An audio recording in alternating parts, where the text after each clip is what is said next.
Angibingelele umhlaba wonke nasendaweni zonke la kuhamba kufinyelele khona lo mfanekiso oqoshiwe. Yingwe le ehamba namabhubesi, impunga yesintu, umfo kaMbanjwa. Kuhlala kuyintokozo enkulu kumina mbukeli ukuthi ngifikela kwi-channel ethu enkulu Impunga Yesintu TV. Angixolise ngokuthi imfanekiso eqoshiwe emisha ngingayikhiphi ukuba matasa abafowethu. Kodwa akithuba ngihlala ngasonke isikhathi ngizozama ukuthi ngilakhe ukuthi ngiyilethe imfanekiso eqoshiwe ngenhloso yokufundisana nokuchushisana ngezinto ezithinta isintu. Angikukhumbuze incwadi zethu zonke sibhalile. Incwadi yokuqala sithini isintu, amava ahlabahlosile yokhuluza ukhokhobe, indlela yesintu. Zonke le ncwadi zikwi-special. Mawufika uzozilanda imphelandaba 1000 rand zizonke. Uma kukuthi ukude 1150 uhlanganise nendleko zokukuthumelela. Kubalekile ke bafowethu uma usithanda isintu, uthanda umsebenzi wempunga yesintu, uyeseke impunga yesintu ngokuthi uzithenge le ncwadi noma kuthiwa ukwazi ukufunda. Izingane zakho zokwazi ukuthi zizifunde zona. Le ncwadi ke bafowethu asibhali inganekwane ukuthi kwakukhona uThemba kwasho kwacima kwavuka. Sifundisa izinto ezithinta isintu. Sixazulula inkinga abantu ababhekana nazo ngokwesintu. Yingakho wonke umuntu kumfanele kuphoqa ukuthi le ncwadi abe nazo ngoba ziyefana neBhayibheli elokwazi ukuthi lixazulule inkinga kusasa. Zokhumbula ukuthi abantu abaningi abakhuliswanga ngesintu kodwa isintu sesiyabafuna njenganento emgogodla wempilo zabo.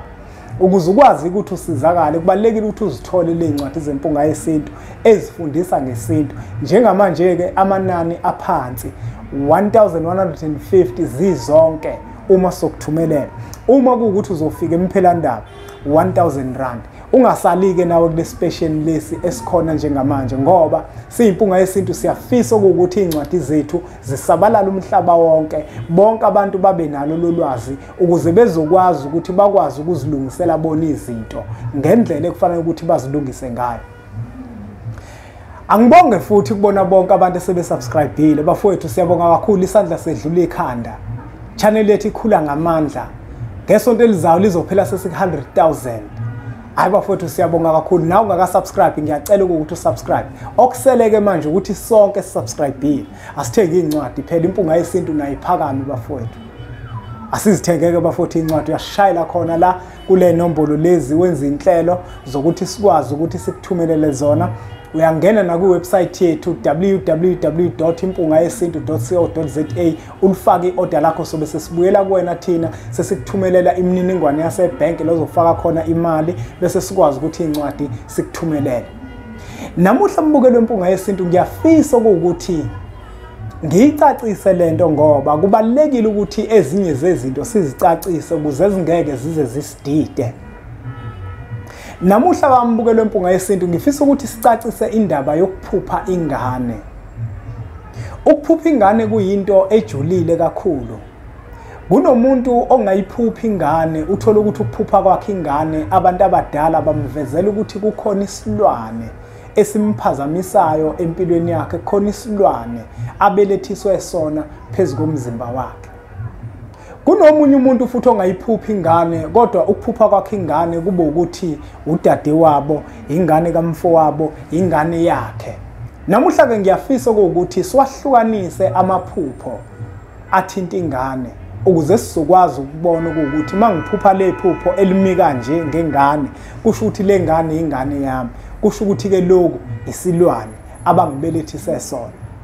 Kunomuntu okaphupha ingane eyiphethe eyigodlile kanje. Kube khona umuntu ophupha ingane eyibelethe emhlane. Kube khona umuntu ophupha ingane imngcolisa, imkakele. Kube khona umuntu ophupha ingane eyifunza, eyiphukudla. Kube khona umuntu ophupha ingane eyigeza. Kube khona umuntu ophupha ingane ikhala. Kube khona umuntu ophupha ingane imemuka okuthile. Kube khona umuntu ophupha ingane ingcolile, aphupha ingane inqunu, ingaqokile. Wonke lamaphupho anencazelo zawo asuke ezichaza ngenkathi uliphupha lelo phupho. Asiqale la ekutheni ingane ikuhlwitha into ethile, yakuya ngehlela ke into efana naleyo. Ngelinye ilanga mangiba nesibonakaliso ngiphupha ingane ngiphethe uplastic omhlophe makuqhamuka lengane ifuna ukuhlwitha lo plastic bese ngibalekisa isandla ingidide lento ukuthi awulengane lena ekuhlaza kangaka ifuna ukungiphuca lo plastic kwenzakalani ngempela. Uma sengiphahla ngibuza kwabangiphethe sebeyasha abantu abadala bathi siyakunika thina inhlanhla kodwa ngesizathu sokuthi wena unengane yakhishwa intombi iyona ekuphazamisayo kwenhlanhla yakho.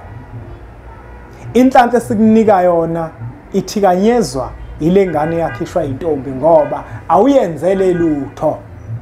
Njengoba ubona ikuhlwitha lo plastic omhlophe inhlanhla leyo esikunikeze yona kodwa yona lengane iyakuphazamisa kuleyo nhlanhla esikunikeza yona. Zingakhi wena ezakho izingane zakhishwa? Kukangakhi uphunyukwa iqathe emlomeni kuthi sekuzolunga kuvele kungalungi? Ukuhlale yini phansi ujule uzibuza ukuthi awunayona ingane yakhishwa intombi? Awunayona ingane yaphuphuma? Akuyona yini imbangela ekutheni inhlanhla yakho ishabalala ekutheni inhlanhla yakho ingafinyeleli kuwe? Ngasukuma ngayilungisa leyo nto. Emva kokuba ngiyilungisile waqala umehluko wabakhona. Kunomuntu ke okaphuphe ingane imphazamisa kokuthile. Kusuke kungesona isilwane kwesinye isikhathi ngenzeka kube isilwane. Kuyenzeka ingane uyiphuphe uthole ukuthi iyakuphazamisa kodwa mawuya kubantu bese bona bakutshela ukuthi kunesilwane esona izinto zakho. Uma ingane izoqhamuka ngaphambili yenze leyo nto eyenzayo kuwena noma ngaze kuthiwe yimbi kangakanani okwazi ukuthi akusona isilwane ngoba iqhamuka ngaphambili kodwa ingane yakho. Kunabantu abaningi esebesukumile belahla izilwane kanti hayi ngoba nakuyizilwane balahla izingane zabe zaphuphuma izingane zabe zakhishwa zintombi. Namhlanje ingako ngithi angikwehlukanisele embukelo wempunga yesintu ukuthi noma ngabe yinini uma uzoyiphupha ingane iphambi kwakho iza phambi kwakho kanye ingaphambili okwazi ukuthi akusona isilwane. Ingane yakho le noma ingenza into embi kangakanani uma ingaphambili okwazi ukuthi ingane yakho leyo. Ngoba kunomuntu osesilahlile isilwane kathathu kodwa silahleki ingoba ulahla ingane yakhe esikhundleni sokuba ngabe uyayilungisela izinto ngendlela efanele. Mawuthenga incwadi ke amava ahlabahlosile uzofundiswa lapho ukuthi uyilungisela kanjani ingane yakhishwa nengane yaphuphuma. Kunomuntu othola ukuthi uphupha ingane eyibelethe. Uyabona uma uphupha ingane uyibelethe noma ngaze kuthiwe isisu sachitheka kodwa kufuna wazi ukuthi akuyona lo ibelethe ngoba lengane oyibelethe ingemuva akuyona ingane yakho okwazi ukuthi isilwane leso lokho kusuke kuyinkulumo esuka kubantu abadala ezokutshela ukuthi kukhona isilwane obelethiswe sona. Kuzokwenzeka futhi kwesinye isikhathi uthole ukuthi ingane kuyiphethe ngaphambili ngoba amaphupho ayajula kakhulu. Uma uyiphethe lengane bese iyakakela. Esimene sinjalo kufuna wazi ukuthi kukhona ke isichitho abakushaya ngaso, kukhona isilwana abakuthumela ngaso ukuthi sizokushaya ngesichitho. Hayi ukuthi bakubelethisile sona lesilwane. Isichitho lesa abasuke bekuthumelele sona ngomoya wesilwane. Akufanele ingane uma uzoyiphupha uyiphupha ikakela. Kodwa uma uzoyiphupha ingane uyishintsha inabukeni lokho kusuke kuveza ukuthi kukhona into eyinhlambuluko ethinta ingane. Le ngane lena uyadinga ukuthi uyihlambulule ngoba kukhona ukungcola okuyembethe. Le phupho lifana nokuthi uphuphe futhi ingane ingcolile, uphuphe ingane iqimbile, uphuphe ingane mhlambe uyigeza. Incazelo yakhona ithi ayifane ngoba uma uzoyiphupha ingane iqimbile vele kufanele uyigeze bese uyayigqokisa. Leyo ngane isuka ikhalela okuthile. Kusuke kuyingane yakho leyo ekhalela okuthile ukuthi ilungisele. Uma kuwukuthi uyishintsha inabukeni uyayihlanza lengane le usuke udinga ukuthi ke wenza inhlambuluko ethile uzokwazi nayo lengane ukuthi uyihlambulule. Kufana nokuphupha uyigeza ingane okwazi ukuthi kukhona ingane yakho eyaphuphuma noma wayikhipha edinga ukuthi uyigeze uyilungisele izinto. Kufana nokuphupha ingane futhi ikhala. Mawuphupha ingane ikhala okwazi ukuthi kukhona ingane yakho ongayinakile edinga ukuthi uyilungisele okuthile. Inkinga ke bafowethu lento yokuphuphuma kwesisu ngoba omunye umuntu siyaphuphuma isisu angazi ukuthi isisu siphuphumile. Asikuhlukaniseke namhlanje bafowethu. Mawuzoba nephupho lengane ibheke ukuthi iqhamuka ngakuphi. Mayiqhamuka ngemuva okwazi ukuthi isilwane leso esikulandelayo, isilwane leso belethiswe sona. Kodwa mayiza ngaphambili nomulele ingene enyaweni ikhuphuka ize kuwe akusona futhi isilwane. Iyona ingane yakho. Uzokhumbula ukuthi sake sakubala lokho ukuthi abantu abadala okanye abantu abakemoyeni mabefika bangene enyaweni. Asithembeke mbukelo wempunga yesintu ukuthi umehluko usuzwile kulamaphupho lawo engane. Ngoba ingane ngempela kuyenze kwesinye isikhathi ivele njenganesilwane. Kodwa namhlanje sesichazelile thina seyimpunga yesintu ukuthi noma ngabe yinini uma ingane uzoyibona ingemuvi kakhulukazi uyibelethe okwazi ukuthi isilwane leso. Uma futhi uzophupha ingane encane ikhuba isilwane leso. Lento ifana nokuthi kunomuntu okaphuphe inja bese acabanga ukuthi isitha. Kodwa le nje ayiphuphayo iza phambi kwakhe. Noma ngaze kuthiwa iyakhonkotha iza phambi kwakho, akusona isitha ngoba iza phambi kwakho. Kodwa mayikhonkotha iza ngemuva, ikhuba okwazi ukuthi isitha. Uma ikhonkotha iza phambi kwakho okwazi ukuthi khona ulaka olithile oluke esidalweni esithile. Kanjalo nenyoka. Uma inyoka uzoyiphupha iza phambi kwakho akusona isitha. Kodwa isidalo esithile noma zithiwe iza ngolaka phambi kwakho fanele wazi ukuthi kunesidalo esithile esesiphakama ngolaka. Kodwa mayikhuba ubaleka okwazi ukuthi isitha leso. Noma ungaphupha inkomo ikhuba isitha sasedlozini, isitha sedlozi. Njengoba inkomo ikhuba, hayi asingawageqa amagula ngoba semuke. Mbukelo wempunga yesintu.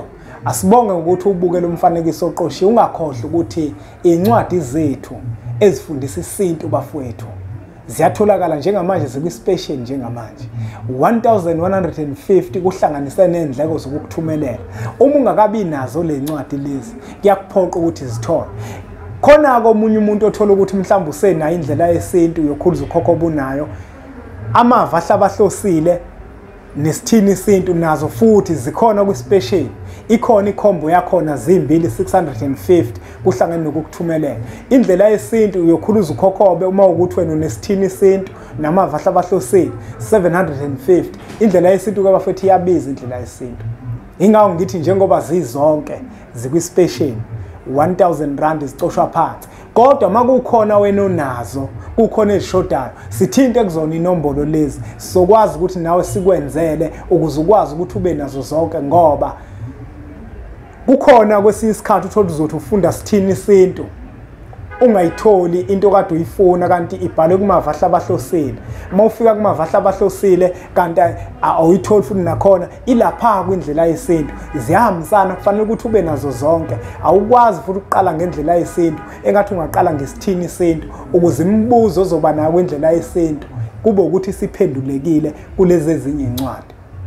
Asiqhubeke njalo ke siwuthatha umfanekiso oqoshiwe sudlulisele kwabanye abantu ngoba nakubona uzoba usizo olukhulu. Bese sithi nje impunga.